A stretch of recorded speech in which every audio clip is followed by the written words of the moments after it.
आदाब नाजरीन, आप देख रहे हैं मंजरनामा और मंजरनामा लेकर मैं हूं आपका मेजबान शाहिद मसूद बुखारी के टीवी उर्दू में हाजिर खिदमत।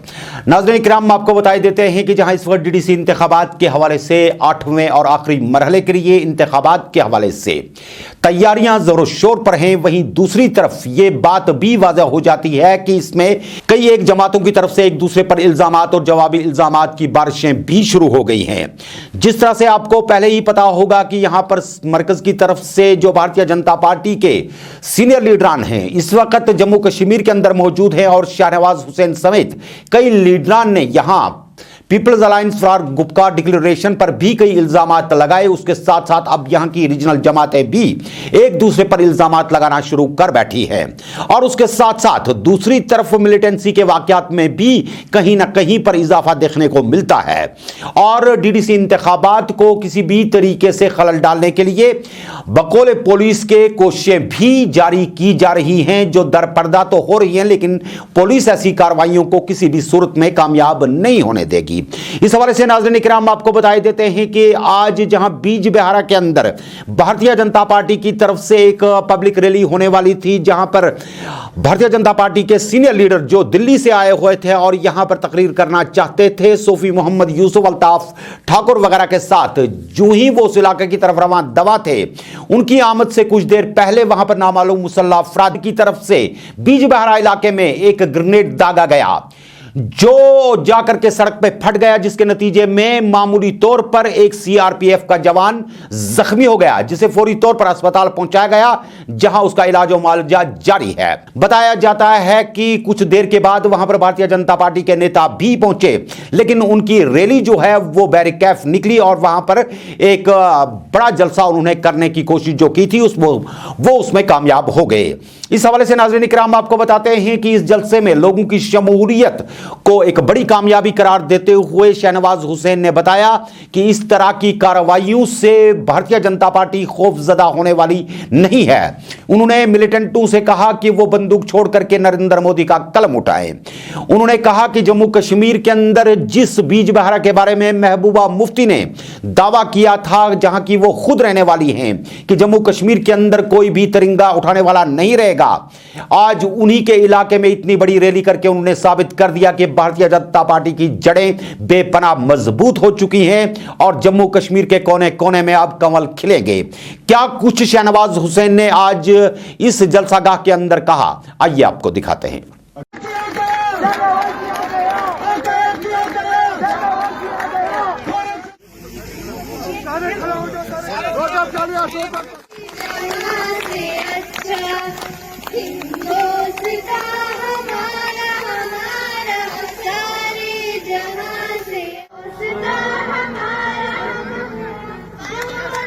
से कि वो बहन डॉक्टर दरक्षा इंद्रावी को शाल से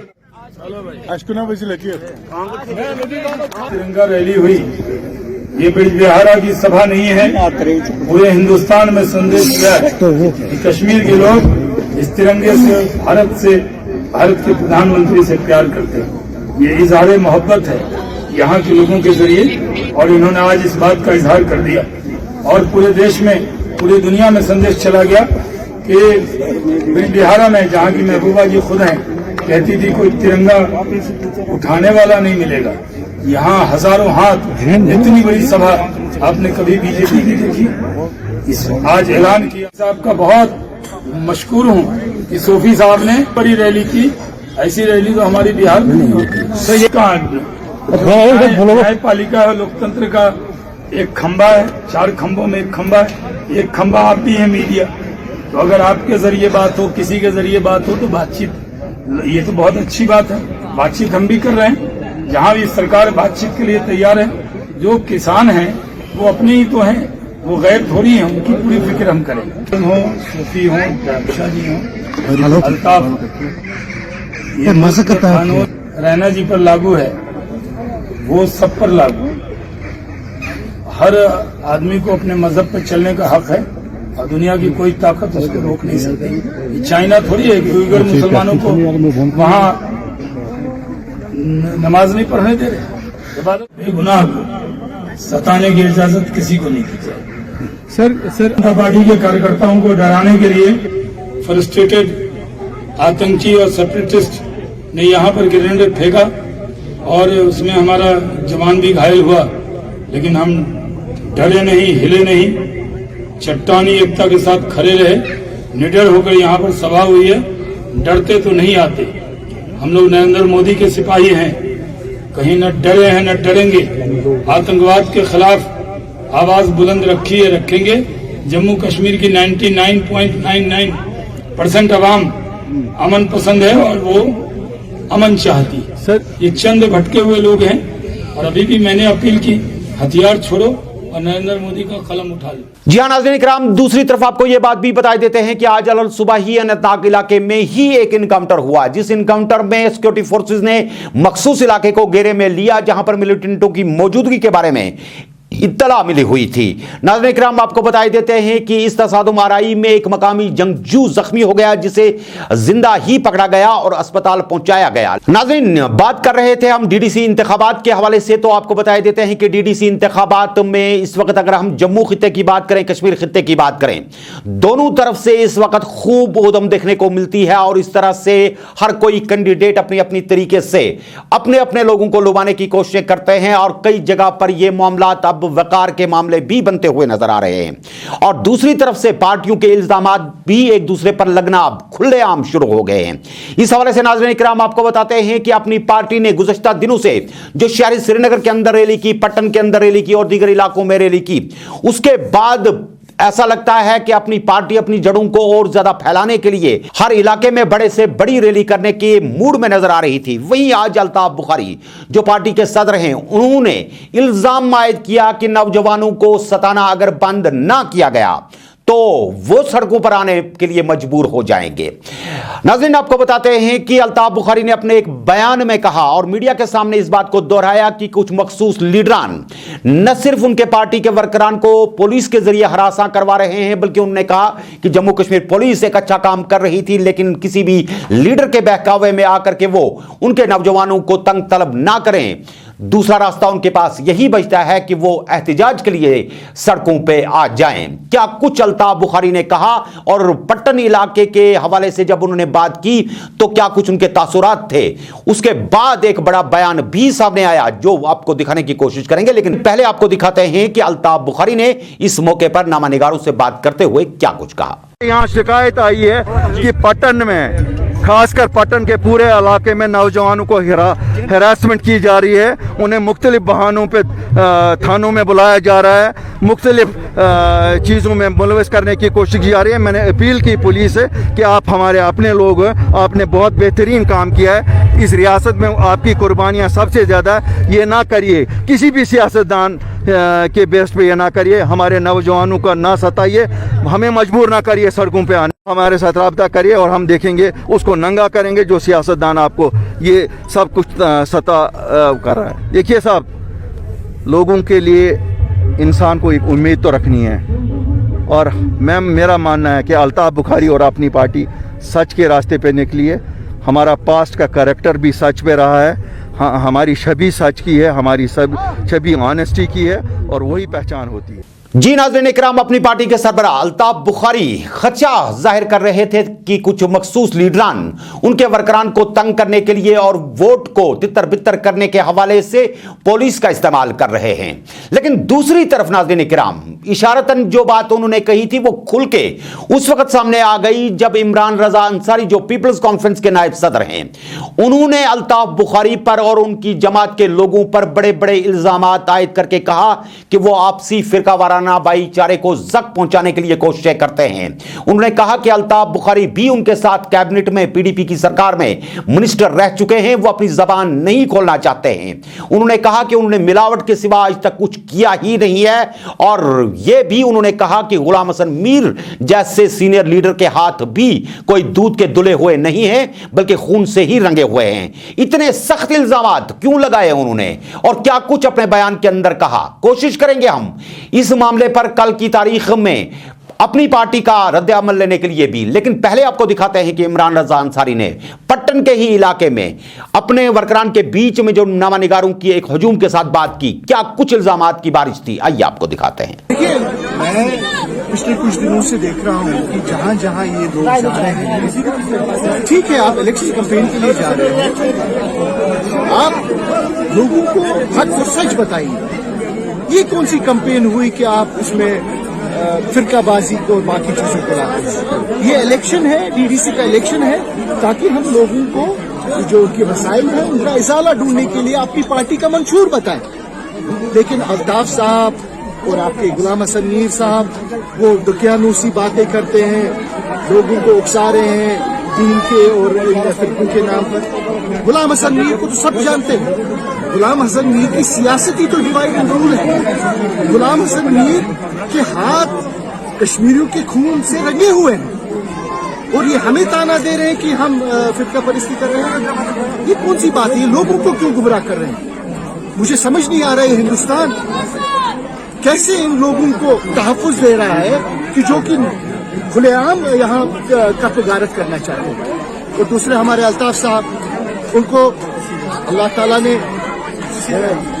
ताला के खेल निराले हैं। परसों तक तो उनको NIA पीछे थी, NIA के केस थे।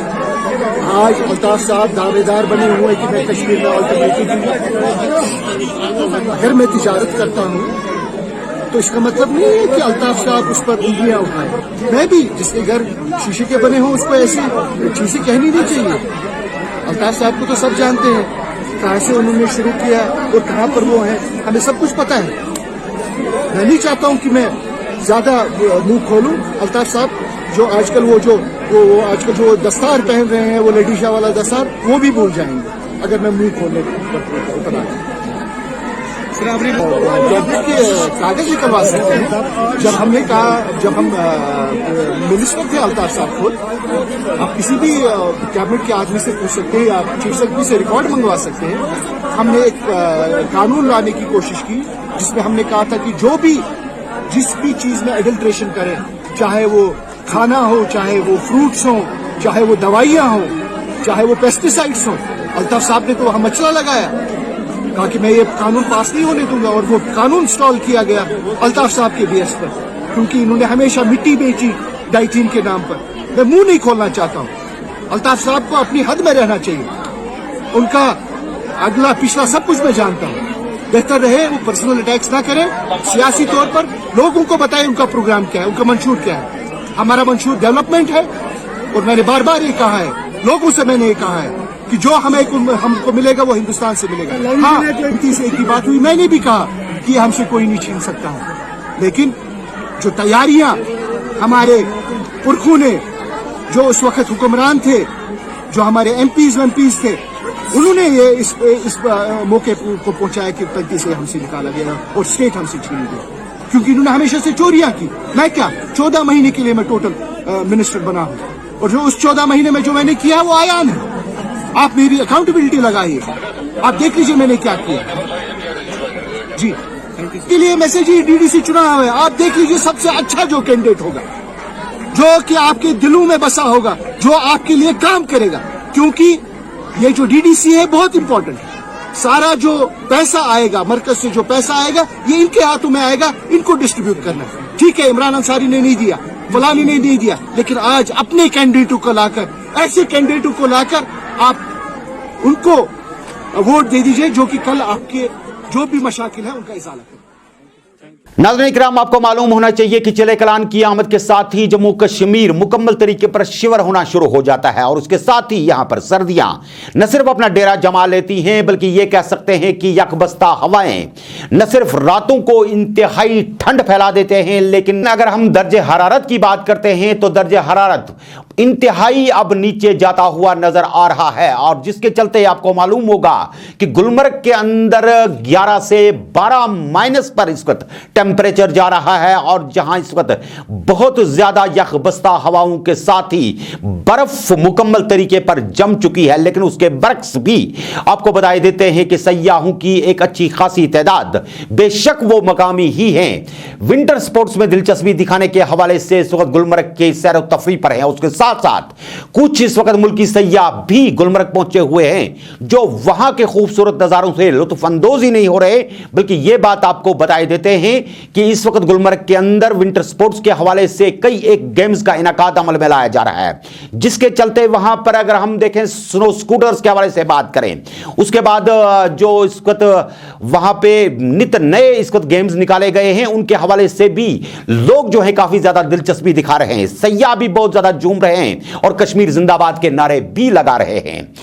आपको ये सारी तस्वीर दिखाएंगे, लेकिन इसके साथ साथ पहले आपको ये बात भी बताए देते हैं कि हमारे नुमाइंदे गुलाम नबी रैना के मुताबिक इस वक्त सोनामर्ग के अंदर भी अच्छी खासी भीड़ जमी हुई है मकामी और गैर मकामी सयाहों की, और इस तरह से सयाहों के अंदर काफी ज्यादा जोश और खरोश देखा जा रहा है। फैमिलीज के साथ लोग इस साल के विंटर को देखने के लिए जो 35 का मामला हुआ और 5 अगस्त के उस मामले के बाद से लेकर के अब सयाहों में जो एक आहिस्ता आहिस्ता एक यहां की तरफ रवानगी का सिलसिला शुरू हुआ है, उसमें सोनामर्ग की तरफ भी सयाहों का रुख होना शुरू हो गया है और वहां के खूबसूरत नजारों से भी लुत्फ अंदोज होने के लिए सयाह जो है वो सोनामर्ग की तरफ भी रुख कर रहे हैं। जी हां नाज़रीन इकराम, जो इस वक्त सयाह सोनामर्ग के अंदर मौजूद हैं, उन्होंने भी हमारे नामानिगार गुलाम नबी रैना के साथ बात की और इस तरह से उन्होंने सयाहों से अपील की कि वो एक मर्तबा जरूर कश्मीर की सैर पर आए।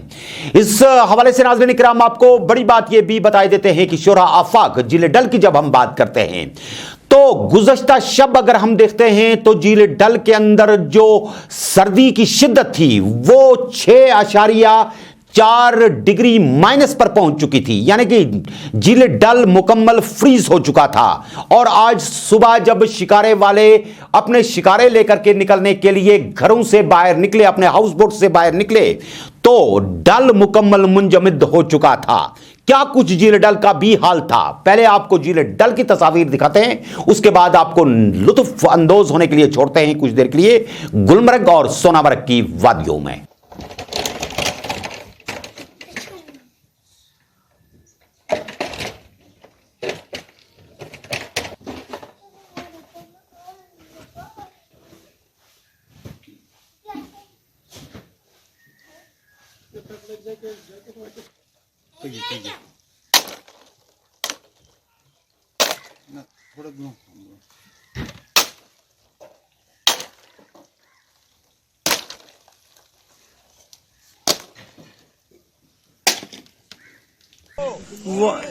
Two, one, go!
नाम क्या है sir?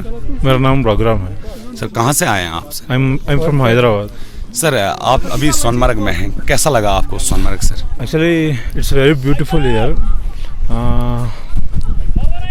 Actually I couldn't talk in this climate. It's very cold. It's more cold than I expected.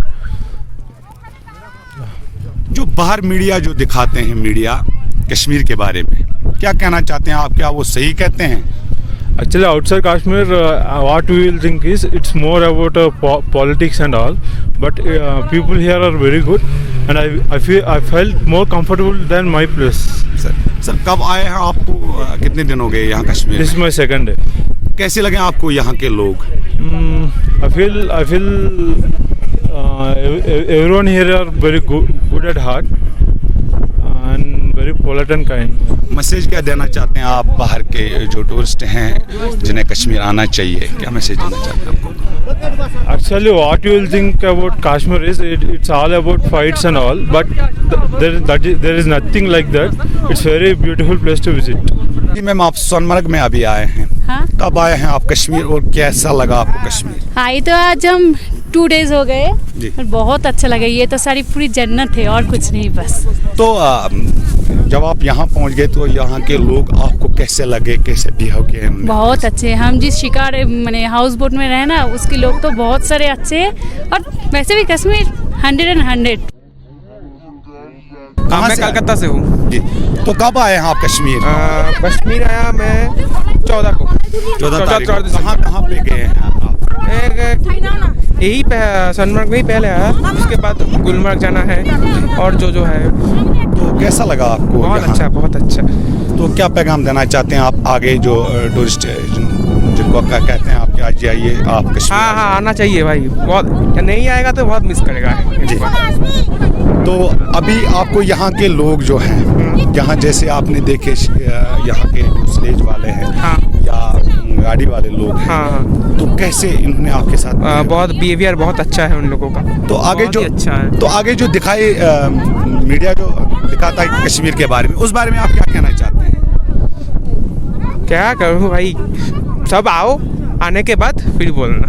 मेरा कहने का मतलब यह है कि जो बाहर मीडिया जो बताता है हाँ, कश्मीर के बारे में, तो आप क्या पैगाम देना चाहते हो उनको? वही तो बोल रहे हो भैया, आओ, मीडिया के बारे में मत सोचो, पहले आओ, आके एंजॉय करो, वही बस। Okay, thank you.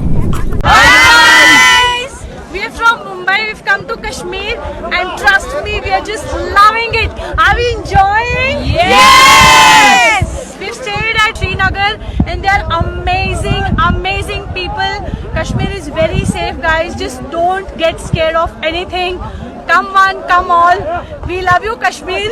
Say, love you, Kashmir. Love you, Kashmir. Thank you. रिया साहब, आप बताइए, आप यहाँ के रहने वाले हैं, तो क्या बताते हैं आप यहाँ भी टूरिस्ट कब से आने लगा है? यहाँ टूरिस्ट कम से कम 1 महीना हो गया यहाँ टूरिस्ट आते हुए। तो 5 अगस्त से यहाँ कोई नहीं आता था जी। तो बहुत बेरोजगारी है यहाँ पे पूरा टूरिस्ट के ऊपर है सब कुछ। हमको टूरिस्ट के साथ काम करते हैं। यहाँ स्टेज वाले, घोड़े वाला होता है, ड्रेस वाले होते हैं, बाइक वाला होता है, हर किसी को अपना अपना काम होता है। लेकिन 5 अगस्त से बहुत प्रॉब्लम हो गया हम लोग को यहाँ पे। यहाँ टूरिस्ट आना चाहिए, अच्छा जगह है, दिखने के लिए जगह है, टूरिस्ट भी यहाँ खुश होता है, बारह भी बहुत है, तो आना चाहिए यहाँ पे, हमारा भी रोजगार चलेगा। तो यहाँ पर मैक्सिमम जो ये एरिया है ये टूरिस्ट पर ही यहाँ पर वाबस्ता है। यहाँ के अक्सर जो मैंने देखा कि पढ़े लिखे जो नौजवान हैं वो भी टूरिस्ट से जुड़े हुए हैं, क्योंकि यहाँ जो सोनमर्ग जो है, सोनमर्ग में बिल्कुल काफ़ी टूरिस्ट आते थे। फिर 5 अगस्त के बाद कुछ हालात ख़राब हो गए, उसके बाद में फिर कोविड-19 का जो सिलसिला आया, उसके बाद में बिल्कुल टूरिस्ट बिल्कुल बंद हो गया। अब टूरिस्ट आहिस्ता आहिस्ता आने लगा है, तो क्या लग रहा है आपको कि अभी टूरिस्ट बढ़ जाएगा? जी, अभी तो बढ़ेगा, जैसे मौसम ठीक रहेगा।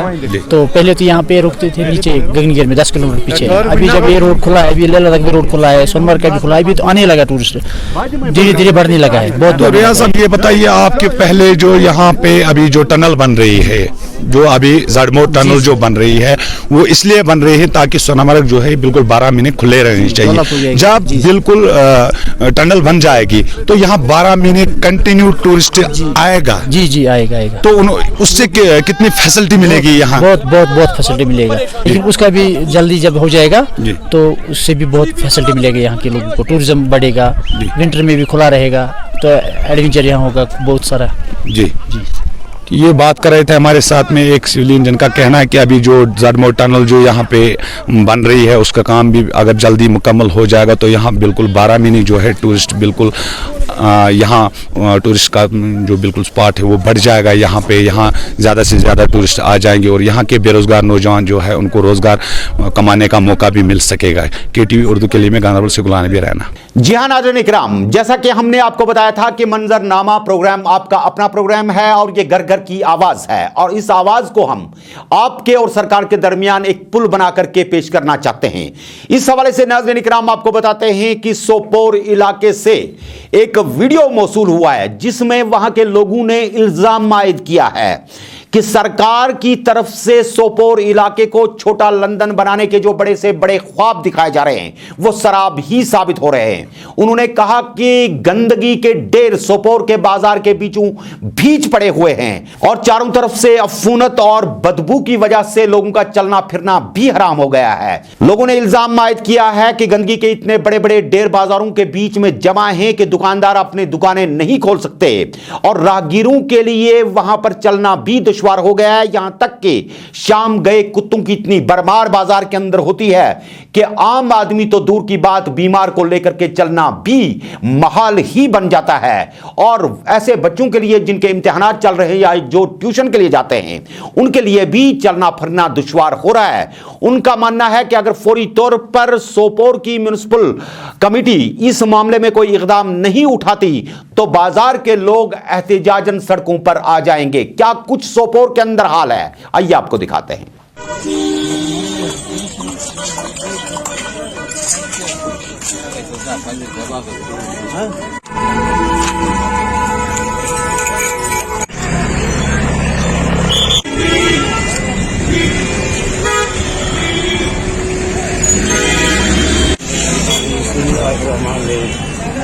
क्योंकि आप तो जानते हैं ये सोपोर जो है ये जिंदगी सोपोर है और ये हर रंग से सोपोर मशहूर है। सारे जम्मू कश्मीर में तो जाकर यहाँ तो एयरपोर्ट टाउन भी है और एयरपोर्ट टाउन के लिहाज से भी ये बहुत मशहूर है और तजारती के लिहाज से भी श्रीनगर के बाद ये दूसरे नंबर पर है।